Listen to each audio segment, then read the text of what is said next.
ada Horas Inang bersama Inang Irma Guys, Barat. nonton The Real Ada Real Yuni Uya TKW Kuya Hongkong yang lagi live bersama Miss Yuni sama Mas Sandro. Mbak Ya, Yuni dan TKW bersama saya Hongkong di LBU sama Lembaga Bantuan Uya, bersama saya Surya Utama Sandro Jabrik SIP Sarjana Ilmu Politik di Uya Kuya TV. Uya Kita Kuya live TV. Tuh, aku lagi Jakarta, nonton guys. Hongkong. Dan kali Jakarta, ini Hongkong. Miss Yuni, Dan semoga ini viral dan nyampe ke atas ya. Terus mereka tuh yang di bandara bisa apa namanya, bisa menghargai TKW lah, TKI lah, migran lah, buruh migran kita lah gitu ya, supaya mereka tuh nggak semena-mena gitu ya. Apalagi itu yang asal majak-majakin aja. Uang TKW itu haram, bener haram, kualat.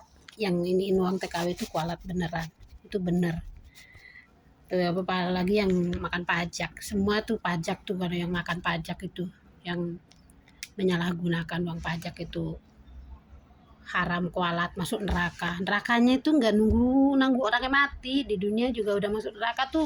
Buktinya tuh yang apa namanya, Dirjen Pajak tuh, bapaknya si Mario Dandi itu yang jadi apa namanya, gangster itu, si gangster Mario Dandi itu nangis tuh, lihat videonya, nangis pakai apa namanya, dipuk-puk, ada dikasih apa nama tisu gitu, nangis katanya dia udah miskin, di semua disita KPK, gini. Itulah makanya jadi orang tuh jangan nyolongan gitu ya, agamanya Islam tapi akhlaknya kafir, suka nyolong punya orang kafir. Di sini aja nggak pernah nyolong ya, nggak pernah nyolongan gitu loh. Akhirnya kamu kan udah dibilangin jangan nyolong, udah biar negara lu bagus, biar negara lu ini apa namanya, sehat gitu ya, maju gitu ya. Nyolong aja gunanya, kenapa sih gitu ya. Nah apalagi tuh yang meres-meres TKI di apa bandara itu. Aku juga pernah nih punya pengalaman ya, waktu 2009 pulang dari Singapura. Nah saya kan punya paspor baru, paspor lamanya itu ketinggalan. Terus aku pikir ya orang paspor udah apa koge, kadaluarsa ya kan, itu nggak digunain. Yang gunain kan yang baru, apa namanya, visa baru, paspor baru ya kan. Itu tuh aku dulu itu disuruh bayar 2 juta ya kan, tapi aku nggak mau karena orangnya itu mintanya di bawah meja bayarnya gitu loh, suruh di bawah meja, suruh dikasihnya di bawah meja tuh.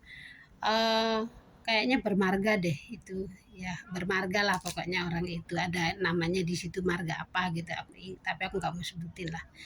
Terus udah gitu orangnya itu nyuruh aku bayar di situ. Oh berarti bapak mau meres ya, ini nggak ada ini ya, berarti apa namanya, bapak itu apa mau meres saya gitu, bilang gitu. Terus di situ kan aku rame kan, aku lawan kan, dan gitu tuh banyak tuh yang, oh kalau ibu nggak bayar kamu bisa dipenjara. Lo nggak apa-apa dipenjara, nggak apa-apa, ya udah aku masuk aja, aku bilang gitu kan, ada polisi di situ, ada tentara-tentara gitu.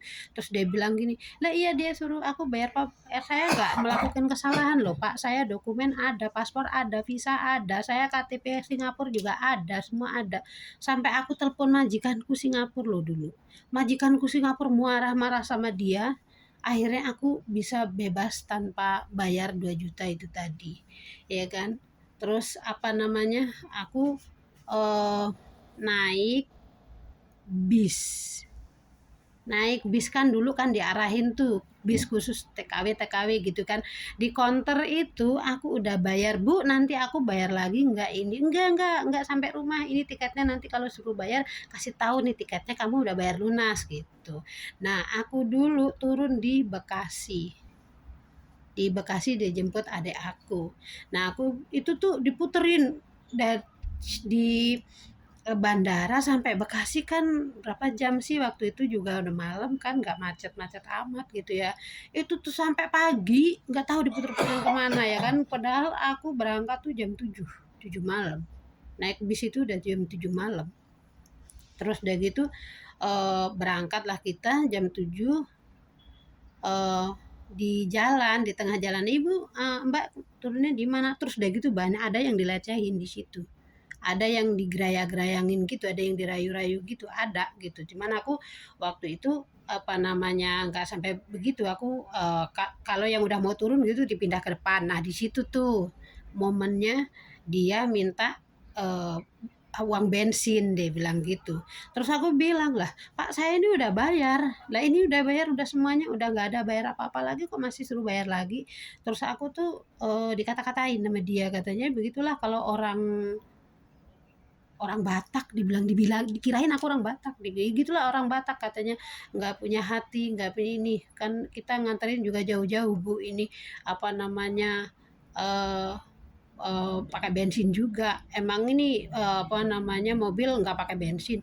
Lah kan saya udah bayar Pak, aku bilang tenaga Bapak dan ini Bapak udah bayar. Dulu bayar kayaknya 500 ribu kayaknya berapa gitu kan, lupa aku. Nah setelah itu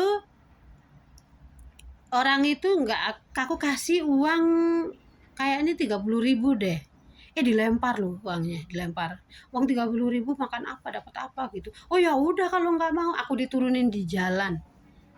Waktu itu aku diturunin di jalan di Tambun, di ini apa nama rel kereta api. Akhirnya aku telepon adikku, aku tolong aku diturunin di jalan nih gitu. Dia nurunin koper aku, dilempar sama orang itu. Aku nggak mau ngasih uang itu, memang aku nggak mau ngasih uang. Gue kasih uang 30 ribu nggak mau gitu, terusan dilempar uangnya ke aku. Nah itu banyak tuh masih di mobil itu yang dirayu-rayu gitu, yang di ini ada yang digerayang-gerayangin di belakang, ada tuh dilecehin sama yang travelnya itu dulu. Tuh 2009 tuh aku ngalamin itu sebelum aku masuk Hong Kong gitu. Terus apa namanya eh dia juga kayak pokoknya nggak ada impossible-nya lah, nanti kalau gimana aku diturunin jalan gimana gimana, dia itu nggak ada hati, nggak ada itulah. Tapi aku sama adikku udah jauh-jauh, aku telepon dulu, telepon cepat aku jemput, cepat aku dijemput di sini gitu. Terusan jadinya orang mobilnya belum pergi itu, ini udah nyampe, yang jemput aku udah nyampe gitu. Ya begitulah pengalaman TKW itu, udah susah dari Indonesia ya kan, udah mau cari ngadu nasib gitu. Di luar negeri juga kita datang nggak ujuk-ujuk sukses gitu, dapat duit, dapat majikan yang baik gitu. Contohnya aku sendirilah di Hong Kong itu 2010 apa ya aku masuk ke Hong Kong itu kayaknya 2010. Aduh, pengalaman apa sih yang belum aku apa namanya belum aku alamin di sini. Semuanya udah ya sampai sampai sekarang ya kan. Ya alhamdulillah sekarang aku merasa bersyukurlah, baru kali ini mendapatkan majikan yang agak baik, yang intinya nggak banyak rewel lah gitu.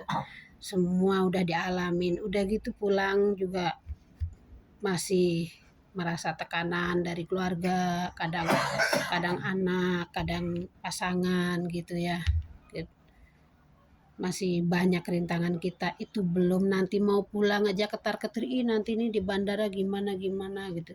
Mudah-mudahan ini apa namanya apa Ya, ngirim gamis ke Pak Uya Indonesia Kuya gitu ya. ini, Betul. Pak Uya Kuya Lewat siapa? semoga viral nih. Aku juga sharing di Facebook aku supaya viral ya, supaya protes kita itu, keluh kesah kita itu didengar sama atasan. Dan tolong yang kerja di bandara itu ya, yang masih kayak gitu, tolong tolong Pak, tolong banget diganti Pak, diganti orang jujur, cari orang-orang yang masih muda-muda yang jujur Pak, yang disiplin kejujuran. Mereka harus digembleng kejujuran dulu Pak sebelum bekerja di bandara gitu. Coba Indonesia bisa kok seperti Cina, makmur gitu ya, merata gitu, asal ya itu tadilah jujur.